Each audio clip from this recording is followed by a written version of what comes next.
la ley de la retribución. ¿Y cuál es esa ley en la que creía el pueblo de Israel?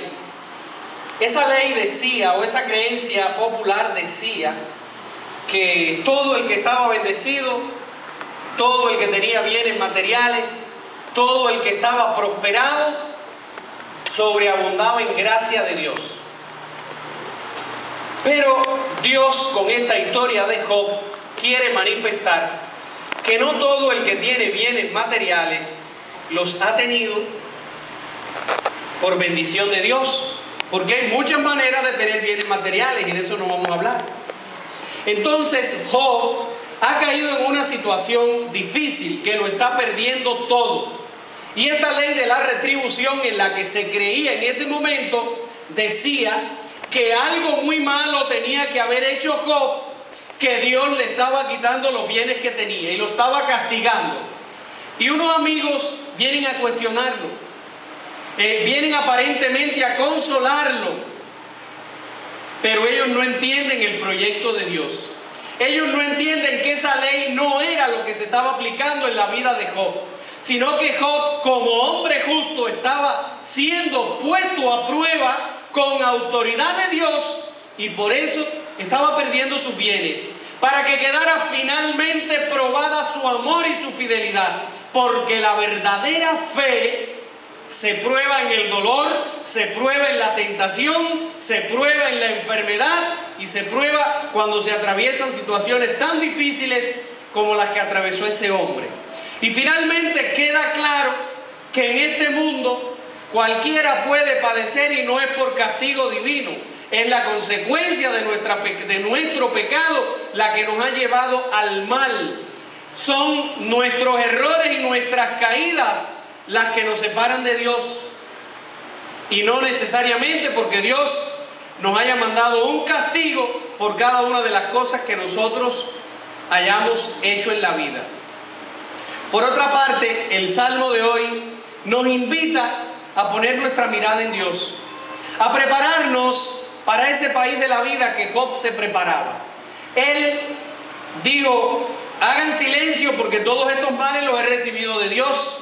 Pero yo tengo una certeza, que fue lo que dijo Job, que con esta misma piel, con estos mismos ojos que tengo hoy, yo veré a Dios cara a cara. Y les dice: grábenlo si ustedes quieren en una piedra, que yo veré a Dios cara a cara.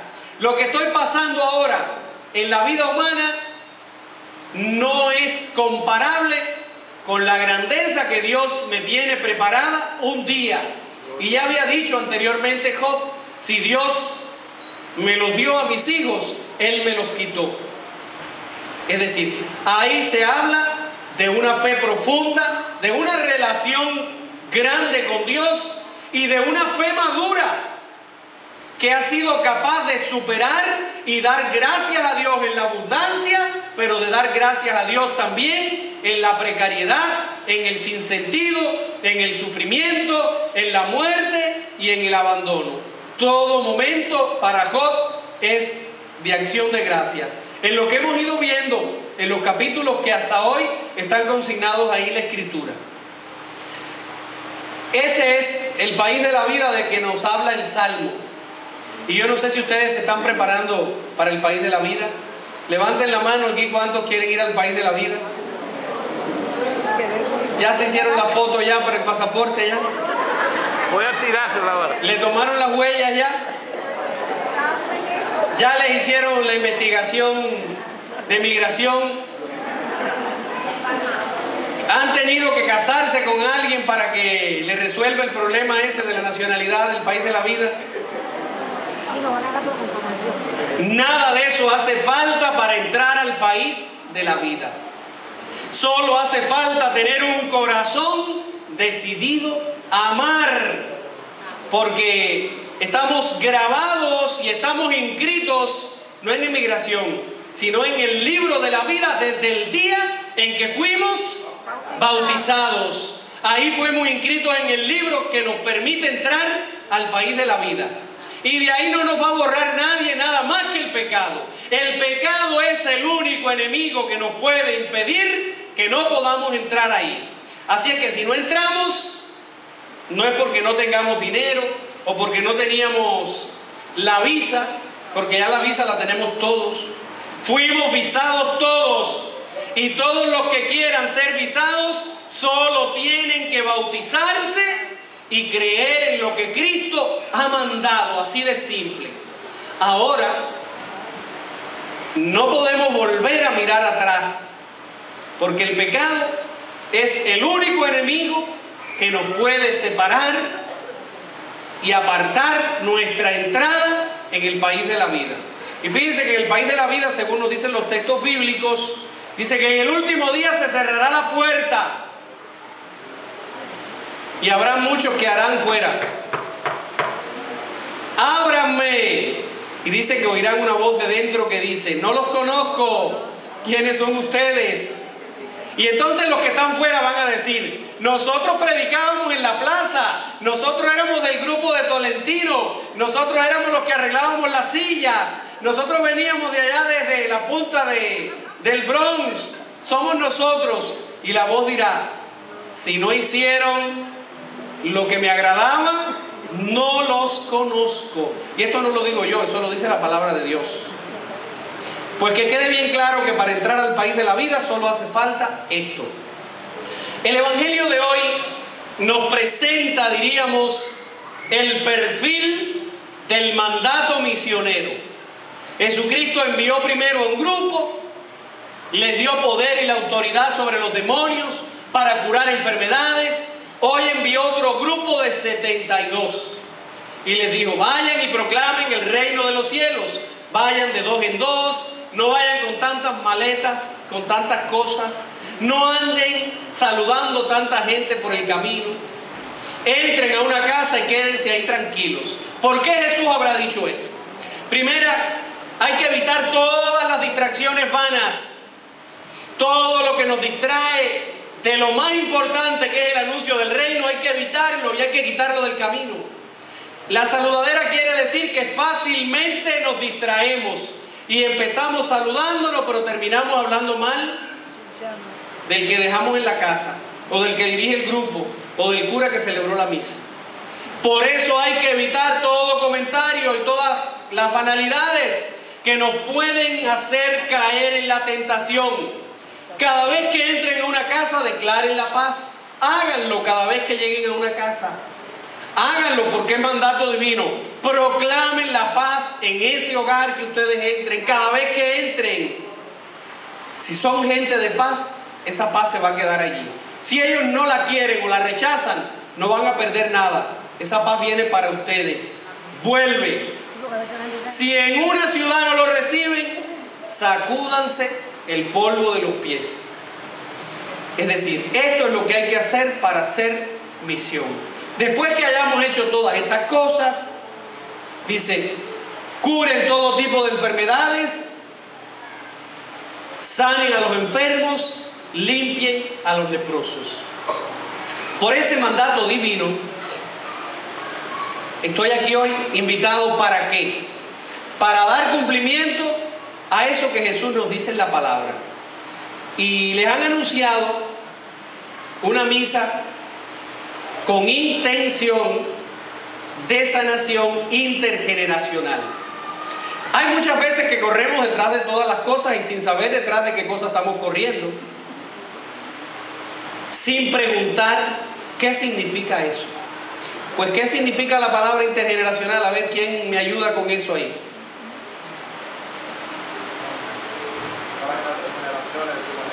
Las generaciones de la familia.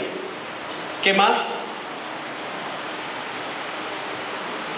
Cosas que se van arrastrando de generación en generación. Cosas que se van arrastrando, pero hay que ver qué cosas son las que vamos arrastrando. Pues está bien. Coge el otro.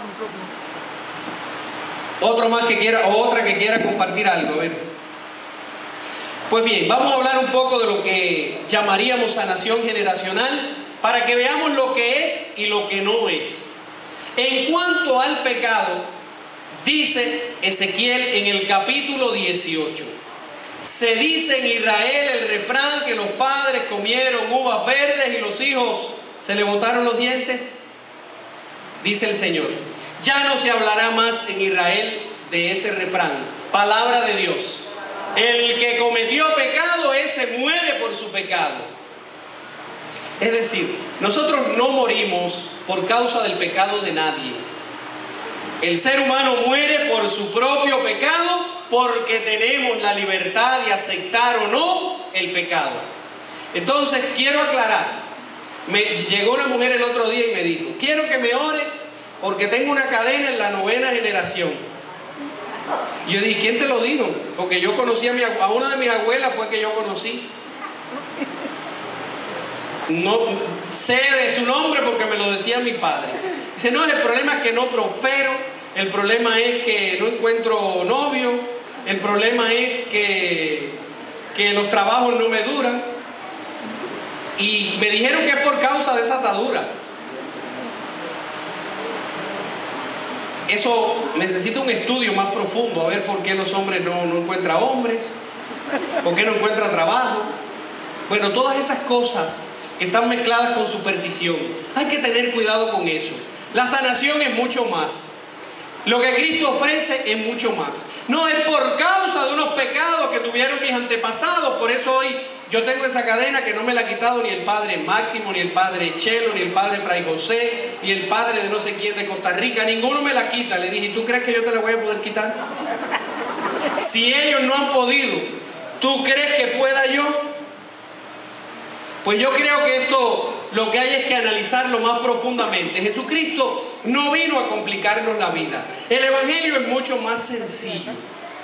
Entonces, queridos hermanos, hay que tener claro, diríamos que de ahora en lo adelante, que cada uno tiene que ser responsable de sus situaciones y de su vida.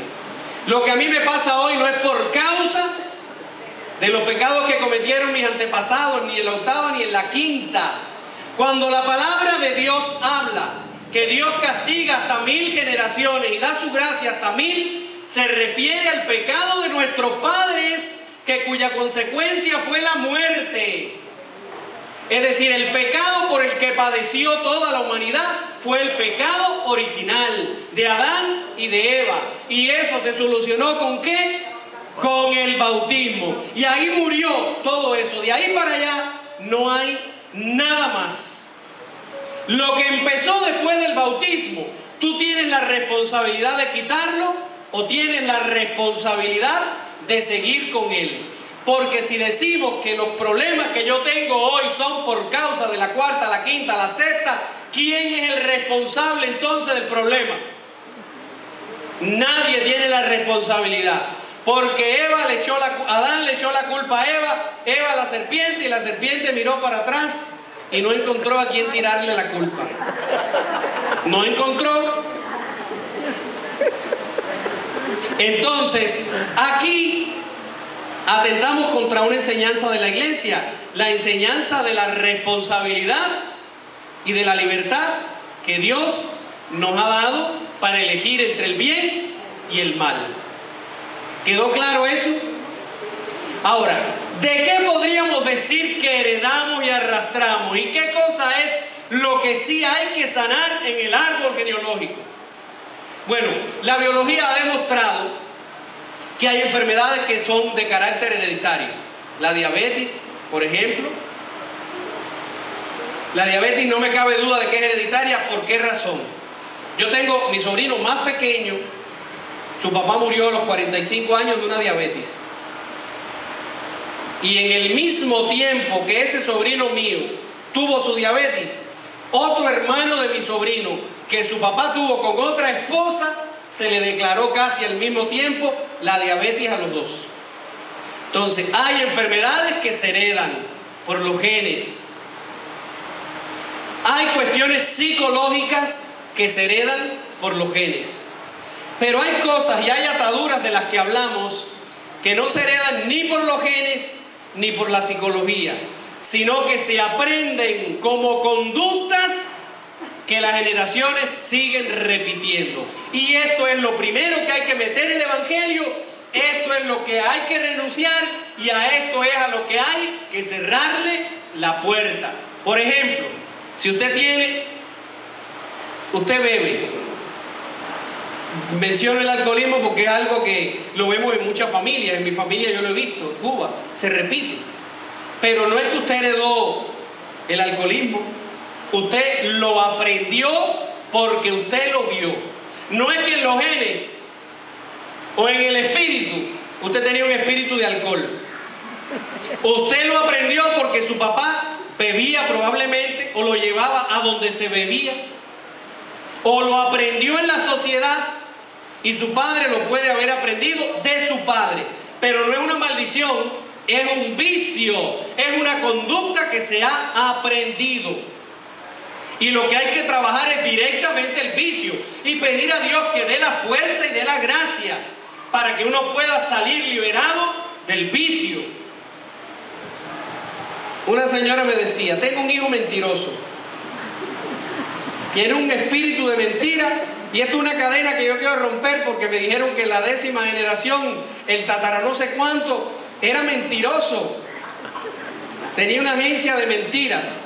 Yo no sé si en esa época habrían agencias, pero ella afirma que le dijeron eso y ella lo da. Yo le dije, mira, es más sencillo. El problema es que, ¿desde cuándo comenzó a mentir el muchacho? No, cuando tenía como 12 años. Y en la casa se decían mentiras. Dice, sí, decíamos mentiras. Nosotros le decíamos, cuando llamaba por teléfono, diga que no está. Dice, dígale que no estoy. Aprendió a mentir en la casa. No hay que irse allá tan lejos. No hay que irse tan lejos. Ya en otras ocasiones hablamos, no, que tengo un problema con un muchacho que le pone la mano a las cosas ajenas.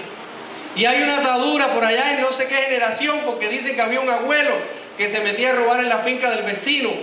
Y entonces ese espíritu ahora se ha quedado en mi hijo, que tiene esa costumbre. Eso es una conducta aprendida, que no la educamos y que no la cortamos en la casa cuando era pequeño. Cuando tuvo y dio el primer signo, cuando llegó a la casa, una gomita de borrar o un lápiz, que no le preguntamos de dónde lo sacaste, quién te lo regaló. Así poquito a poco fue que comenzó. No es porque el último de allá. Ahora, puede que en una familia se repita la tendencia, y eso es lo que hay que sanar. Y la sanación, ¿cuándo empieza? Cuando una familia dice ya al pecado, le cierra la puerta al pecado para siempre. Una historia de un proceso de lujuria. Miren los pecados capitales que ahí son los que se establecen en la familia. Había una joven que decía que parecía que en su familia había un espíritu de lujuria muy fuerte que la llevaba al pecado. Esto es una conducta también que se induce y que se aprende. Y esto a veces pasa desde muy temprana edad.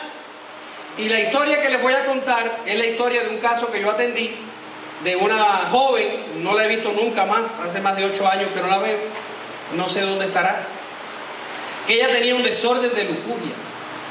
Pero ella tenía un desorden de lujuria porque fue violada 2 veces antes de los 12 años por el primero y segundo esposo que su mamá tuvo. Entonces, ¿ustedes creen que esto se debe a un espíritu? No, esto se debe a un descuido que tuvo su mamá, que no le creyó. Entonces, ¿cómo puede ser la vida de una persona que haya experimentado antes del desarrollo psicológico, biológico y emocional 2 violaciones? Es una vida muy dura, es una vida muy triste, es una vida que puede concluir en un suicidio, es una vida que es un caos, es un desorden, un desastre, mucho dolor, mucha tristeza. Lo que hay que sanar ahí son esas heridas que ese proceso dejó y ayudarla a ella a que se reencuentre con Cristo en el amor. Pero no estamos hablando de una atadura, una cadena. Lo que hay que velar un poco más por la familia para que este tipo de situaciones no ocurran. No es un espíritu que está violando, el espíritu no viola. Quien está violando es uno que tiene un desorden, que puede ser cualquiera en la familia. Y eso es lo que hay que cuidar. Y eso es lo que hay que observar. Y eso es lo que hay que sanar en la educación y en la formación de la familia. Y si esto no se da, seguiremos corriendo como anda por ahí, corriendo tanta gente desesperada detrás del cura, como si fuera un curandero. Yo vengo para que me libere. Fulana me mandó. y de cuándo para acá yo me dedico a eso. Que usted libera, yo no libero a nadie, el que libera es Cristo, que está en la Eucaristía. Pero Cristo libera cuando tú te comprometes seriamente a cerrar la puerta del pecado. Y me atrevo a afirmarles, si no lo hacemos así, vamos a perder la vida corriendo detrás de la gente. Y no nos vamos a liberar integralmente. Cristo quiere que seamos liberados íntegramente, cuerpo, alma, mente y espíritu, todo. Cuando Jesucristo a alguien llegaba y le decía, yo quiero ver, Jesucristo respondía, tus pecados te son perdonados, antes de dar la sanación. Después le decía, tu fe te ha salvado. Y después le decía, queda libre de tu enfermedad. La prioridad para el Señor era la sanación espiritual, la salvación del alma, que para que supiéramos que el reino de los cielos había llegado, Jesucristo la manifestaba sanando. Y por eso hoy Jesús sigue sanando, sigue liberando, sigue mostrando su poder. Seguimos experimentando que es el mismo ayer, hoy y siempre. Entonces, desde esta óptica, desde esta visión, el proceso puede ser más sencillo. Para que no nos enredemos con tantas cosas extrañas, hay que tener cuidado con lo que estamos leyendo, detrás de quién estamos andando, porque el mundo está lleno de maestros y de doctrinas que lo que nos llevan es a la confusión, nos llevan a errar en la fe, a andar como ovejitas que no tienen pastor por ahí. Y el Evangelio es muy sencillo. El Evangelio vino a traer vida. El Evangelio vino a traer liberación. Jesucristo no vino a complicarnos la vida pensando en si yo hubiera conocido esa cuarta y esa quinta generación. Bueno, si la hubiera conocido fuera Matusalén quizás, que duró ¿cuántos años? Dice la palabra de Dios, como 500. 700 años. ¿Y para cuánto? 700. 700 años, imagínense ustedes. Pues Jesús tiene un programa para nosotros mucho más sencillo. Y recuerde cuando le preguntaron, aquel ciego de nacimiento que Jesús sanó, le preguntaron, ¿por qué nació así? ¿Por su pecado o por el pecado de sus padres?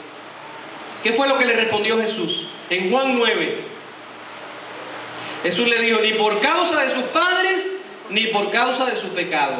Él nació así para que se manifieste la gloria de Dios. Punto.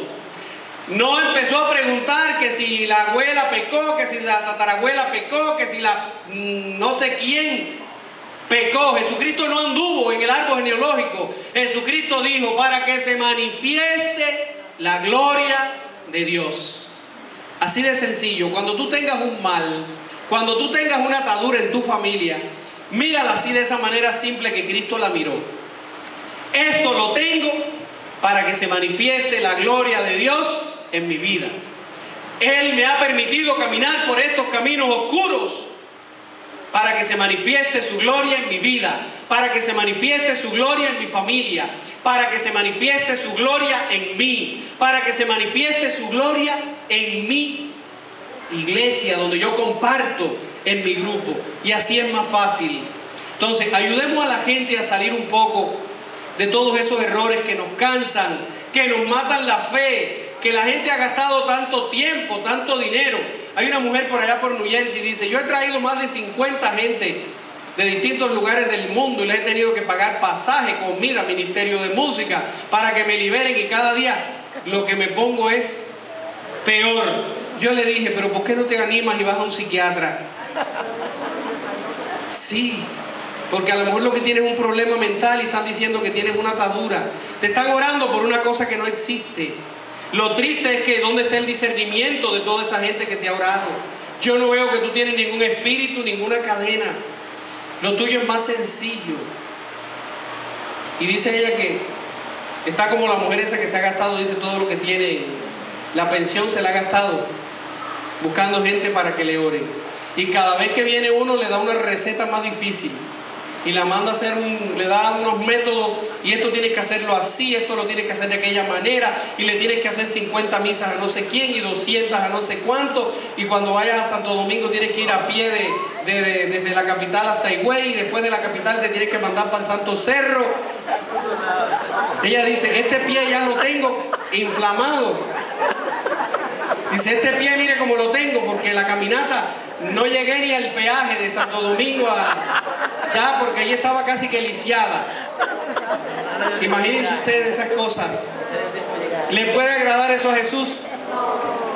Yo creo que no. Me imagino que estará Jesús, se reirá Jesús cuando ve esas cosas y dirá, pero es que esto es de locos. Esto es, ¿dónde está eso en mi palabra? Si yo les he presentado un mensaje más sencillo, un mensaje más llevadero. Hay una cruz que hay que llevar, pero dice él que mi yugo es suave, se puede llevar. Aprendan de mí que soy manso y humilde de corazón. Pues bien, quizás hoy tú has venido con esa fe. Quizás tú has visto cosas en tu familia que tú no sabes cómo solucionarlas. Eso es lo que le vamos a pedir hoy a Dios. Que venga en nuestro auxilio, que se dé prisa en socorrernos, que ilumine nuestra ignorancia, que ilumine nuestra falta de conocimiento, que haga más grande nuestra fe, que nos haga cada día más dispuestos a renunciar al pecado, que nos ayude a nosotros a usar bien nuestra libertad, que nos enseñe a través de los valores del Evangelio cómo se educa una familia, cómo se educan los hijos, cómo se educa la sociedad, cómo se educan nuestros compañeros de trabajo, cómo podemos convivir mejor en un grupo. Y esto lo recibimos cuando dejamos que el Evangelio vaya entrando cada día más al corazón.